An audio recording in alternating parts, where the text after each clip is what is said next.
En la primera emergencia nosotros habíamos concluido que el gobierno le había entregado a lo que yo denominé la mano peluda del mercado, la gestión y los recursos para atender la crisis. En esta segunda emergencia ya no solo le entregó a la mano peluda del mercado, sino que le ha anunciado enormes regalos a esa mano peluda del mercado. Yo quiero hacer énfasis en dos medidas que son, a mi juicio, escandalosas. La primera es la que contenida en el decreto 811, en el decreto con fuerza de ley 811, que le da atribuciones al doctor Carrasquilla para vender lo que se le dé la gana cuando se le dé la gana. Porque eso es lo que dice el decreto. El decreto dice que el Ministerio de Hacienda podrá decidir enajenar cualquier bien de la República de conformidad con el decreto 444, que es el que crea el FOME. Y esto no dice qué propiedad del Estado puede vender. O sea, puede vender cualquier cosa del Estado. Cualquier cosa es cualquier cosa.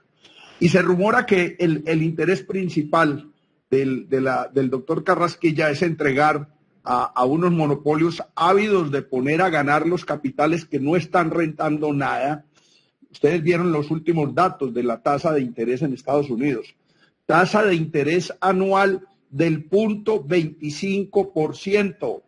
O sea, el 0.25% anual no cubre ni un pequeño porcentaje de la inflación. O sea, el capital está tan abundante buscando en qué invertir y el doctor Carrasquilla ofreciéndole en bandeja de plata para que se lleven nuestro patrimonio público los bienes más preciados y rentables. Cenit le aporta el 31% de las utilidades a Ecopetrol. Cenit es un bien estratégico por el que se transportan los combustibles líquidos de nuestro país. Sería irresponsable de parte del Estado colombiano vender ese bien, no solo estratégico desde el punto de vista económico y desde el punto de vista de la soberanía nacional, sino altamente rentable para la nación. E ISA, con más razón. ISA tiene el Centro Nacional de Despacho. Yo estuve con el doctor Juan Espinal en el Centro Nacional de Despacho. Es impresionante cómo uno de los principales activos, no en precio, pero en importancia estratégica, hace parte de este holding de ISA y es el centro, es el cerebro de toda nuestra distribución de energía y hoy está en riesgo de que quede en manos de un gran inversionista internacional preocupado por hacer rentar su capital hoy a la baja la rentabilidad de ese gran capital. Esta es la primera alerta, porque si fueran a vender las cosas no rentables, los lotes o los bienes que le causan costos a la nación y no le dan ninguna utilidad, pues podríamos hasta discutirla. Pero es que esto ya es el colmo que esté pensando el doctor Carrasquilla en que estos bienes se pueden feriar en estos momentos, además, en que esas acciones están a la baja. Cualquier inversionista especulativo de portafolio, cualquier fondo de inversiones internacional, le echaría mano gustoso al precio del mercado, porque es que lo que dicen es que les van a vender a precio de mercado en el momento en que lo vendan. Esto, sinceramente, creo que amerita que el país se alerte, se alarme y hemos presentado un proyecto de ley de derogatoria del artículo 811, no siquiera de reforma, sino de derogatoria de ese decreto ley de 811, que es absolutamente nocivo para el patrimonio nacional, para el patrimonio público y para la soberanía nacional. Quiero hacer énfasis también en la decisión de programar en estos días los días sin IVA, los 3 días sin IVA. Un fracaso estruendoso, un fracaso calamitoso, una vergüenza pública mundial. ¿Cómo es que se nos ocurre o se le ocurre al gobierno, en medio del momento más crítico de la pandemia, producir las aglomeraciones que se produjeron y sale tan campante el ministro de Industria y Comercio a decir que no fueron sino 85 aglomeraciones de 370,000 establecimientos de comercio? No nos crean a nosotros tan pendejos y no nos crean a nosotros bobos, no nos metan los dedos a la boca. Esa fue una medida que no sirvió para reactivar la economía nacional, porque la inmensa mayoría de los productos que se vendieron al amparo de los días sin IVA, de los dos, porque no fueron capaces de hacer el tercero, porque era un fracaso tan estruendoso que no pudieron hacer el tercero y tuvieron que hacer una alcaldada de esas que dan risa también, una maniobra para impedir el tercer día sin IVA, porque por un decreto, donde suspendieron un decreto extraordinario que había sido expedido al amparo de la emergencia y ya no había emergencia. Esto lo que se vendió fue principalmente productos importados. Lo que hizo fue que las grandes plataformas, los grandes comercializadores, los grandes importadores lograran salir de algunas existencias. Pero eso no generó empleo, eso no generó activación de nuestro aparato productivo, no se vendieron manufacturas, no se vendieron confecciones, no se vendieron ninguna de estos bienes que son los que realmente permiten generar empleo y que son los bienes que producen nuestros pequeños y medianos empresarios. Yo creo que en estas dos cosas se muestra el talante de las decisiones del gobierno en medio de la pandemia. Y unas cosas son las que hace el gobierno y otras las que no hace. Entre las que hace, yo creo que quedó también desvirtuado la intención de la tal alternancia en el sistema educativo. Un sistema educativo que no funciona virtualmente porque un buen porcentaje de nuestros niños no tienen ni computadores ni conexión a Internet. Pero si se abre la posibilidad de hacerlo presencial, disparamos las tasas de infección y de contagio de manera exponencial. O sea, es preferible aguantar un poco y hacer un gran esfuerzo, por lo que ha insistido tanto el representante León Freddy Muñoz, de Internet gratuito y masivo y de entrega de equipos de cómputo para que nuestros niños puedan seguir medianamente esa educación virtual, que realmente es una educación que es a medias, pero dijéramos, es mejor algo a medias que nada, que es lo que están teniendo 1 de cada 4 niños colombianos que no están teniendo ningún tipo de clase, ni siquiera virtual. Ahora, el gobierno se ha negado sistemáticamente a tres cosas que son necesarias y las que nosotros insistimos en medio de esta segunda emergencia, y vamos a seguir insistiendo porque aunque no haya emergencia, aquí se necesitan resolver varias cosas. Primero, quiero hacer énfasis en lo de la matrícula cero. Es curioso que algunos gobiernos locales y que algunos gobiernos departamentales hayan comprometido recursos de sus escasísimos ingresos de libre destinación para garantizar matrícula cero a estudiantes de las provincias, como hoy lo dijo la doctora Matiz del Tolima, como lo hicieron en Antioquia por presión de los diputados y por presión de los concejales y porque los muchachos también exigieron el asunto. Hay matrícula cero para la Universidad de Antioquia, el Tecnológico de Antioquia y el Politécnico Jaime Isaza Cadavid. Hay matrícula cero también en algunas otras universidades, entiendo que en el Quindío y en otras regiones del país, con recursos de los entes territoriales. Y el gobierno nacional fresco como una lechuga. Es como Mandrake el mago que no se despeina nunca. Fresquísimo, el gobierno no destina un peso para esto tan importante que es la matrícula cero.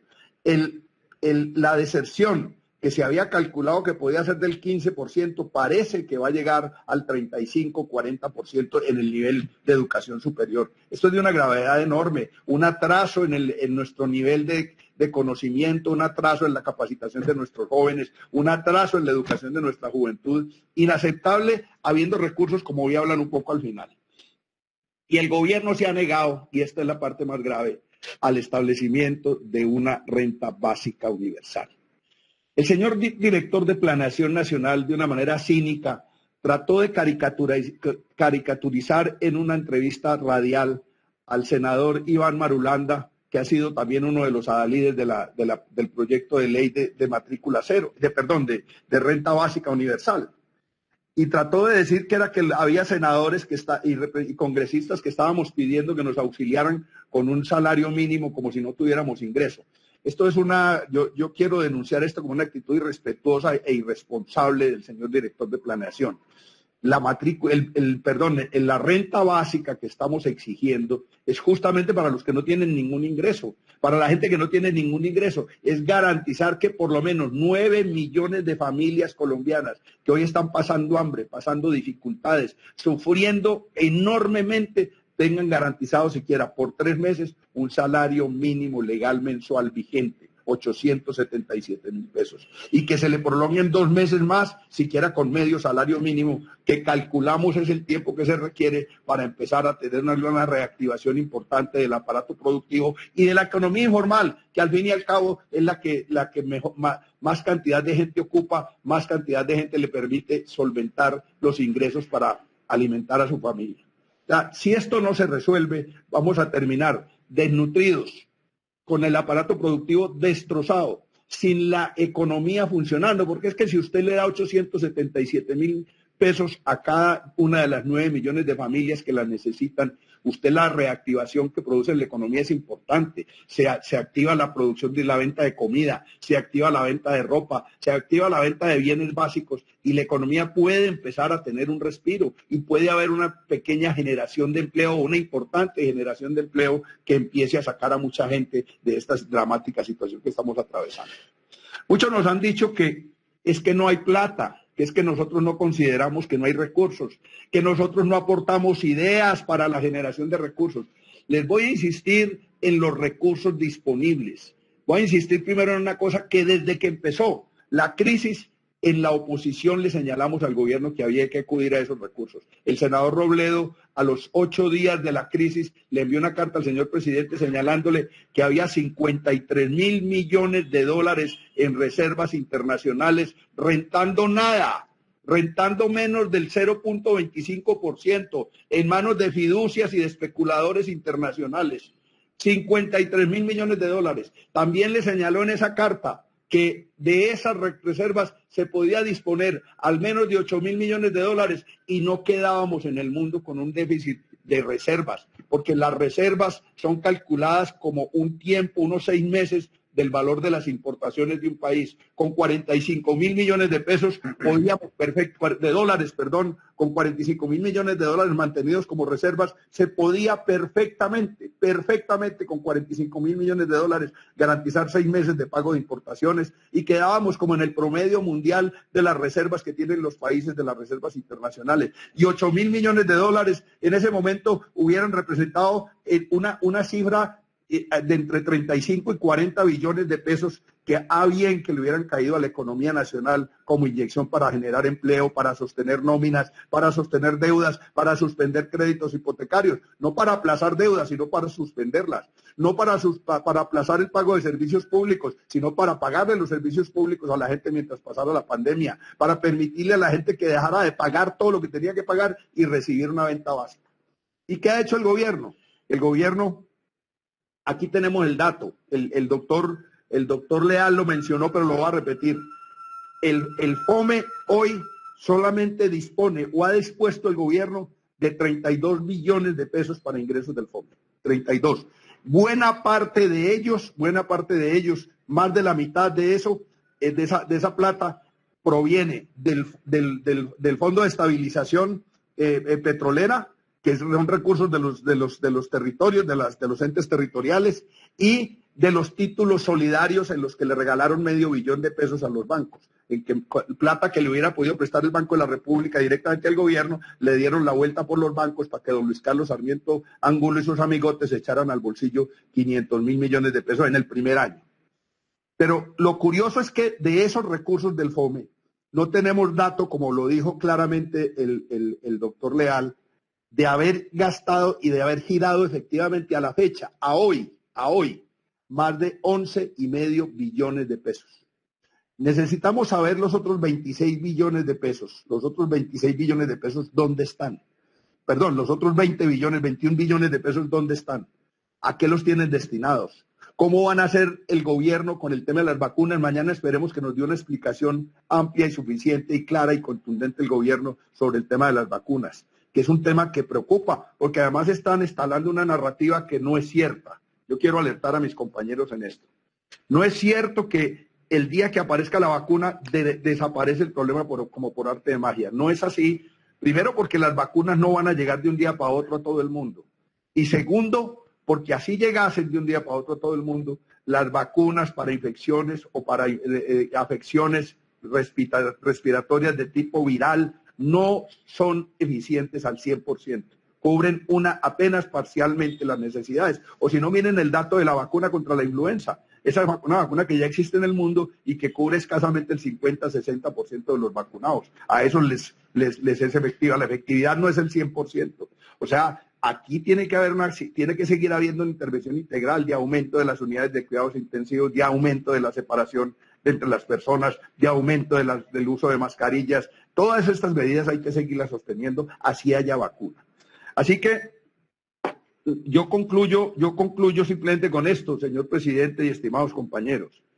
Así como en la primera tanda de medidas al gobierno se le cayeron decretos por irresponsabilidad, porque a estas alturas es increíble que al gobierno se le caiga el decreto que permitía que los entes territoriales financiaran servicios públicos para nuestras familias más jodidas, porque le faltaron la firma de 2 ministros. Hágame el favor. Esto es una vagabundería y una irresponsabilidad y un irrespeto para la nación y para el pueblo colombiano.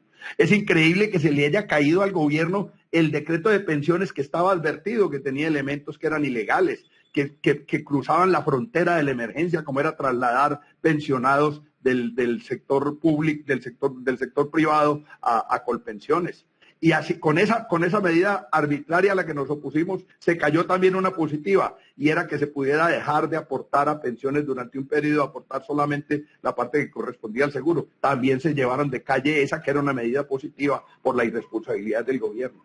Es increíble que se le haya caído el impuesto a la nómina que se suponía que era simplemente la contribución de los que más ingresos tenemos para eso, porque se le olvidó un pequeño detalle, que en la nómina privada hay gente que gana mucho más que nosotros los congresistas. Averigüen cuánto ganan los gerentes de las multinacionales, cuánto ganan los gerentes y los directores y los vicepresidentes de los bancos. Averigüen cuánto ganan los gerentes, los directores y los subdirectores de los grandes medios de comunicación, y verán sueldos que realmente sí son astronómicos y fabulosos. Y a esos los dejaron tranquilos, a esos no los tocaron. Tocaron a los servidores públicos, que somos los que estamos más jodidos, que no podemos esconder un peso de nuestros ingresos. Y se les cayó por ese pequeño detalle del derecho a la igualdad. O sea, así como en la primera emergencia se le cayeron decretos al gobierno de tal magnitud, se le van a seguir cayendo de la primera emergencia y se le van a caer una buena cantidad de la segunda. Y yo invito a mis compañeros a que por lo menos el 811, que deja en manos de Carrasquilla todo nuestro patrimonio público, lo logremos con una ley del Congreso derogar, porque lo podemos hacer. Muchas gracias, señor presidente.